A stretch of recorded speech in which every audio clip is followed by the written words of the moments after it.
தமிழ்நாட்டுல ஒரு ஒரு அனௌன்ஸ்மென்ட் வருது செக்ரட்டரியேட்லருந்து.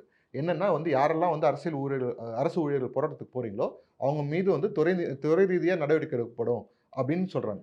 அந்த மாரி ஒரு போராட்டத்துக்கு கூட ஒரு உரிமை இல்லாத ஒரு இடத்துல இருந்து என்ன பயன்றது தான் கேள்வி. 3வதா ஃபைனல் பார்ட்க்கு வரேன். நாங்க தமிழ்நாடு இளைஞர் கட்சி ஒரு 8 வருஷமா டிராவல் பண்றோம். எங்களுக்கான அங்கீகாரம் இது வரைக்கும் கிடைக்கல. அ அது வந்து ஓட்டு வகையிலும் சரி, மீடியா வகையிலும் சரி. ஆனா எங்களுக்குன்ட்டு ஒரு ஒரு ஒரு கொள்கை இருக்கு. மனிதம்ன்ற ஒரு கொள்கை இருக்கு. எல்லா மனிதமும் சமம்ன்ற ஒரு பார்வை இருக்கு. எங்க பார்வை அதாவது இந்த வெறும் தமிழ் பேசுறவங்க மட்டும் தான் மனுஷங்க. மத்த மொழி பேசுறவங்கலாம் மனுஷங்க இல்ல. நாங்க வந்து எல்லா மனிதம்ன்றது மிருகங்களுக்கும் சேர்த்து பார்க்குற ஒரு பார்வை. அந்த ஹியூமனிட்டின்ற ஒரு பார்வை. அத நோக்கி நாங்க போயிட்டுருக்கோம். இளைஞர்கள் அத செய்யணும். இளைஞர்கள் ஒரு பெரிய சக்தியா இருக்கு. அந்த சக்தி செய்யணும். இந்த டைம் தாவேக்காக்கு இருக்கிற இளைஞர் படை வேற எந்த கட்சிக்குமே கிடையாது. இதுவரைக்கும் மாற்றம்னு முன்னெடுத்து வந்திருக்க யார்கிட்டயுமே அந்த அளவுக்கு படம் இருந்தது கிடையாது. அப்படி ஒரு அந்த அந்த நிலைமை இப்ப இருக்கு. அந்த ஹீட் இப்ப இருக்கு. அதோட ஃபோர்ஸ் இப்ப இருக்கு. இந்த 26ல அதுக்கான மாற்றம் நம்ம கண்டிப்பா பார்ப்போம்னு நான் சொல்றேன்.